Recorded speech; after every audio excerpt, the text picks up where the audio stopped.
जंगल रे राजा थिले सिंह राजा आउ तांकु समस्ते मानती समस्ते मानिकी चलती आउ सिंह राजा बहुत दयालु थिले आ से घोषणा करथिले जे तांको जंगल रे कोनोसी पशुपक्षी शिकार करा जिवो नाही केही काहाकू मारिकी खाई परिबे नाही सेथिपाई शिकार करिया पई अन्य जंगल को जाई से माने शिकार करी आनंती आ खांती किंतु तांको जंगल भितर समस्त मिलीमिशी चलती आ जे भी से अन्य पशु की पक्षी की शिकार कला ताले तांको उचित दंड दिया जाए सिंह राजा ताको उचित दंड दियंती सेथिलागी समस्ते डरिकी केही से जंगल रे शिकार करंतीनी आउ अन्य जंगल रे कि अन्य बाहर को जाइकरी शिकार करी आनिकरी खांती किंतु केबे हेले से जंगल रे कोनोसी पशु पक्षी के मृत्यु हुए नाही एमती किछि दिन बीती जाइछि तापरे बाघ थरे बाघ को जोर भोक लागिला सी कहला आज टिके कौन भल जिनस खाइबी आउ देखला आलू पाखे गोटे हरिण टे जाऊ थाए ता मन रे लोभ है सी कहला जाऊँगी हरिण टी टे मारिक खाईदेवी मत पार्टीटा टे बहुत दिन है भल मांस बाजिनी टे खाईदेवी आ फिर मन रे डर थाए सिंह राजा जदि जानीदेवे ना ता जीवन गला तथापि मन रे साहस करी सेठू हरिण को खाइबापी गला हरिण को सेठू बाट अटकेला हरिण कहला बाघ मामू मते छाड़ी दियो मते खाओनी सिंह राजा आदेश देइछंती केही काहाको खाई परिबे नै तमे मते केमिति खाइबो बाघ कहला सिंह राजा कथा मु सुनेनी आ मु तो देबे खाइबी सेठू हरिण कहला मोर गोटे छोट छुआटे मो घरे अछि मु ताको क्षीर देबी आउ तमे मते खाओनी सेठू बाघ मामू कहला नाई नाई तते मु खाइबी तापरे हरिण सेठू पूरा कांदू थाए सेति बेले सिंह राजा सेठू से बाट दे जाऊले आसिले देखिले हेटू सिंह राजा को देखिकी हरिण धाईकी गला हारी सिंह राजा पाखक कहले सिंह राजा मते साहाଯ୍य कर ये बाघ मामू मते खाईदेव बोली कहूची बाघ कहूची तो मुंड फुंड खराब हो गला ना कौन मत अति कहीं खाइबी सिंह राजा आदेश देइछंती मु कौन भूली जीवी ना कौन तापर सेठू सिंह राजा कहले नाई हरिण मिछ कथा कहूनी तू कहीं ताको आक्रमण करथुलु तते उचित दंड दिया जिवो तापरे बाघ को आक्रमण कले और बाघ को खंडिया खाबरा करदे बाघ से डरिकी छानिया होकर पलैला ताले एमती किछि दिन बीती जाइछि सिंह राजा को आउ पाख जंगल रे जो सिंह गोटे थिला सी सेठू कौन कला प्रतिशोध नापी चाहिला कहला ता निज जंगल रे कौन पशुपक्षी शिकार करई दउनी आम जंगल रू आसिक आसिक आम जंगल पशुपक्षी शिकार कर नहीं खाऊंती तो से प्रतिशोध नाक चाहूला सी से किसी गोटे उपाय बाहर कला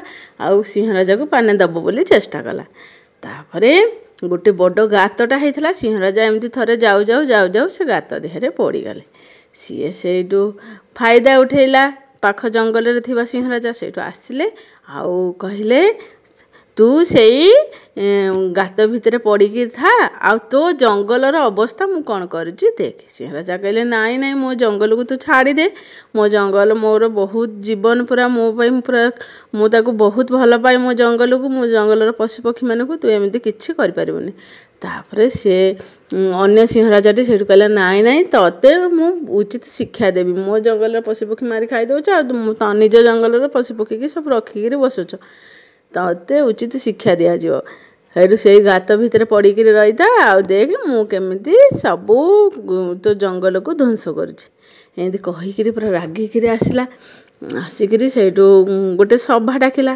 कहीं जापारे ये निज सिंह राजा नुहति बोली तापर से समस्ते सभा को आसिले तापर कहला आज ठार मो मन मु बदलई देली ताले तमें समस्ते पशुपक्षी जी जार इच्छा हे जहाँ को मारिकी खाईपर निर्बल सबल को सबल माने निर्बल को मारिकी खाइबे जहाँ इच्छा हे जी जहाँ को मारिकी खाया कथा खाओ कौन प्रतिबंधक ना तुम उपर कौन बाधा ना समस्त आश्चर्य हो गले सिंह राजार मुंड फुंड खराब हो गला ना कौन सिंह राजा एमती कौन कहते सेठू समस्ते कहले सेठू समस्ते किए खुशी हेले किए रागिले भी कहले नाई गोटे नीति नियम चलते समस्ते भाई भौणी होकर सांगसाथी होकर रोते खुशी घर रोते आमती अन्य जन को मारिक खाइले तो एमती ध्वंस पाई आम जंगल तापर सेठू एमती किछि दिन जाइछि एमती सब किए क्या मारिक एमती सब खाइले ଏମିତି ଖାଇଲେ ବୋଲେ ସେଇଠୁ ଏମିତି କିଛି ଦିନ ବିତି ଯାଇଛି। ସିଂହ ରାଜା ସେଇଠୁ କଷ୍ଟମଷ୍ଟେ କରି ସେ ଗାତ ଭିତରୁ ବାହାରିକିରି ଆସିଲେ। ତାପରେ ସେଇଠୁ ଆସିକିରି ସେଇଠୁ କହିଲେ, ସେ ସିଂହ ରାଜା ବସିଥାଏ, ପଶୁପକ୍ଷୀମାନେ ବସିଥାନ୍ତି, ତାଙ୍କର ଗୋଟେ ସଭା ଚାଲିଥାଏ। ସେଇ ସମୟରେ ସେଇଠୁ ସିଂହ ରାଜା ଆସି କହିଲେ, ମୁଁ ହେଉଛି ତୁମର ପ୍ରକୃତ ସିଂହ ରାଜା, ଇଏ ତୁମର ସିଂହ ରାଜା ନୁହେଁ, ଇଏ ପାଖ ଜଙ୍ଗଲରୁ ଆସିଛି। ଆଉ ମୋତେ ଗାତରେ ପଡ଼ିଥିବାର ଦେଖିକିରି ମୋତେ ସାହାଯ୍ୟ କଲାନି, ଆଉ ମୁଁ ବହୁତ ହଇରାଣରେ ସେଇଠୁ କଷ୍ଟମଷ୍ଟେ ମୁକୁଳିକିରି ଆସିଛି, ସେ ଉଚିତ ଶିକ୍ଷା ଦେବ ବୋଲି ଆମକୁ ଆସିଛି ଜଙ୍ଗଲକୁ। ସମସ୍ତେ ସେଇଠୁ ଆଶ୍ଚର୍ଯ୍ୟ ହେଇଗଲେ, ଦିଟା ସିଂହ ରାଜା କ'ଣ, କିଏ ଆମର ପ୍ରକୃତ ସିଂହ ରାଜା ଆଉ କିଏ ନକଲି, କେମିତି ଜାଣିବୁ ଆମେ? ତାପରେ ସେ ନକଲି ସିଂହ ରାଜା ସେଇଠୁ କହିଲେ, ନାଇଁ ମୁଁ ତୁମର ପ୍ରକୃତ ସିଂହ ରାଜା, ମୋ ମନ ବଦଳେଇ ଦେଲି ତୁମମାନଙ୍କୁ ସବୁ ସାହାଯ୍ୟ କରିବା ପାଇଁ। ତୁମେମାନେ କାହିଁକି ହଇରାଣ ହେବ, ଅନ୍ୟ ଜଙ୍ଗଲକୁ କାହିଁକି ଯିବ, ଆଉ ଏ ଜଙ୍ଗଲରୁ କାହିଁକି ଖାଇବନି, ସେଥିଲାଗି ମୁଁ ମନ ବଦଳେଇ ଦେଲି। ମୁଁ କାହିଁକି ତୁମ ସିଂହ ରାଜା ହେବିନି, ମୁଁ ପ୍ରକୃତରେ ତୁମ ସିଂହ ରାଜା, ଇଏ ଆର ଜଙ୍ଗଲରୁ ଆସିଛି। ତାପରେ ସେଇଠୁ ଦୁହିଁଙ୍କ ଭିତରେ ବହୁତ ଝଗଡ଼ା ହେଲା। ତାପରେ ଅନ୍ୟ ପଶୁପକ୍ଷୀମାନେ ସବୁ ଚିନ୍ତା କରୁଥାନ୍ତି, କ'ଣ କହିବେ ସିଂହ ରାଜା, ଦିଟା ସିଂହ ରାଜା କ'ଣ କେମିତି ହେବ? ସେଇ ସମୟରେ ବିଲୁଆ ମନକୁ ଗୋଟେ ବୁଦ୍ଧି ଆସିଲା। ବିଲୁଆ ସେ ତ ବଡ଼ ଚତୁର, ସିଏ ସେଇଠୁ କହିଲା, ହଉ ଠିକ୍ ଅଛି, ଆମେ ପଶୁପକ୍ଷୀ ଗୋଟେ ନିଷ୍ପତ୍ତି ନେଲୁ, ଆଉ ତୁମେ 2 ଜଣ ଭିତରୁ ତ କିଏ ଜଣିଆ ଆମର ସିଂହ ରାଜା ନା, 2 ଜଣ ତ ଆମର ସିଂହ ରାଜା ହେବନି। ତାହେଲେ ଗୋଟେ କାମ କରିବା, ଏହାର ବିଚାର କରିବା ପାଇଁ ମୁଁ ଗୋଟେ ଗୁମ୍ଫା ପାଖକୁ ଯିବି। ଆଉ ସେ ଗୁମ୍ଫା ଭିତରେ ଗୋଟେ ଚମତ୍କାରୀ ପଥର ଅଛି। ସେ ପଥରକୁ ମାନେ ତୁମେ ଯାହା କହିବ ସିଏ ପୁରା ପ୍ରକୃତରେ ଜାଣିଦେବ, ତୁମେ ମିଛ କଥା କହିଲା ମାନେ ସେ ଜାଣିଦେବ। ଆଉ ଯିଏ ମିଛ କହୁଥିବ ତାକୁ ଉଚିତ ଶିକ୍ଷା ଦେବ, ମାନେ ତାକୁ ପୁରା ରକ୍ତ ଲୁହାଣ କରିକିରି ପୁରା ହଇରାଣ କରିକିରି ପୁରା ତାକୁ ପୁରା ମାରିଦେବ। ସେଇଠୁ ଆଉ ଯିଏ ସତ କହୁଥିବ ତାର କିଛି ହେବନି, ତା ବେକରେ ଗୋଟେ ଫୁଲମାଳ ପଡ଼ିଯିବ। ଆଉ ଯିଏ ମିଛ କହୁଥିବ ତାକୁ ଉଚିତ ଶିକ୍ଷା ଦିଆ ହେଇଯିବ। ସିଏ ଆମେ କିଛି କରିବୁନୁ, ସବୁ ସେ ଗୁମ୍ଫା କରିବ, ସେ ଚମତ୍କାରୀ ପଥର ହିଁ ସବୁ କାମ କରିବ। ତାପରେ ସେଇଠୁ ନକଲି ସିଂହ ରାଜା କହିଲା, ସତରେ ନା କ'ଣ, ଇଏ ବିଲୁଆ କ'ଣ ଏମିତି କହିଲେ, ମୁଁ ତ ମିଛ କହୁଛି, ମୁଁ ତ ନକଲି, ମୁଁ ତ ମରିଯିବି ନା କ'ଣ, ସେ ଗୁମ୍ଫା ପାଖକୁ ଗଲେ ମୁଁ ତ ଧରା ପଡ଼ିଯିବି, ବଞ୍ଚିଗଲେ ବି ଏ ପଶୁପକ୍ଷୀମାନେ ମୋତେ ରଖିବେନି, ମୋତେ ପୁରା ମାରିଦେବେ। ଏବେ କ'ଣ କରିବି, ମୋ ନିଜ ଜୀବନ ବଞ୍ଚେଇ ଏଇଠୁ ପଳେଇଲେ ହେଲା। ମୁଁ କାହିଁକି ସେ ଚମତ୍କାରୀ ଗୁମ୍ଫା ପାଖକୁ ଯିବି, ଚମତ୍କାରୀ ପଥରର କଥା ଶୁଣିବି, ତା ଆକ୍ରମଣରେ କାହିଁକି ମୁଁ ଆସିବି, ମୋତେ ପଳେଇ ଯିବାର ଅଛି। ଏହା ଭାବିକିରି ସେଇଠୁ ଜୋରରେ ଧାଇଁକିରି ପଳେଇଲା। ଅନ୍ୟ ପଶୁ ପକ୍ଷୀ, ସିଂହ ରାଜା ସମସ୍ତେ ତା ପଛେ ଧାଇଁଲେ। ଆଉ ତାପରେ ସେଇଠୁ ଧାଇଁକିରି ଜୋରରେ ପଳେଇଲା, ତାକୁ ଆଉ ଧରି ପାରିଲେନି।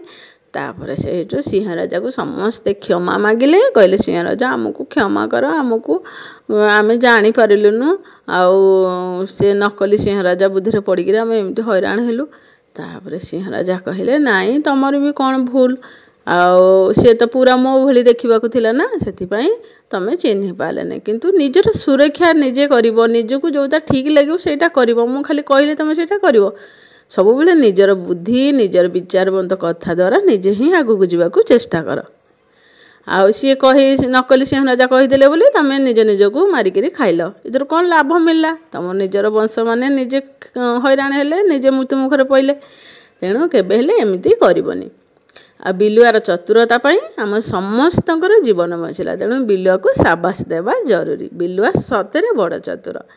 ବିଲୁଆ ସେଇଠୁ ହସିଦେଲା, ଆଉ ସମସ୍ତେ ଜଙ୍ଗଲର ସବୁ ପଶୁପକ୍ଷୀ ହସିଦେଲେ। এই ଗଳ୍ପରୁ ଆମେ ଶିଖିଲେ ସବୁବେଳେ ନିଜର ବୁଦ୍ଧି, ନିଜର ବିଚାରବନ୍ତ ଦ୍ୱାରା ନିଜର ସବୁ ସମସ୍ୟାର ସମାଧାନ ହୋଇପାରିବ ଏବଂ ସବୁ ସମସ୍ୟାକୁ ଆମେ ଏଡ଼େଇ ପାରିବା। ତେଣୁ ବିଲୁଆର ଚତୁରତା ପାଇଁ କେତେ ବଡ଼ ସମସ୍ୟାରୁ ସେମାନେ ମୁକୁଳି ପାରିଲେ। ଆଜି ପାଇଁ ଏତିକି, ରହୁଛି। ପୁଣି ଏମିତି ନୂଆ ଗଳ୍ପ କିମ୍ବା କବିତା ଆଣିବା ପାଇଁ ମୁଁ ନିଶ୍ଚୟ ଚେଷ୍ଟା କରିବି। ଜୟ ଜଗନ୍ନାଥ।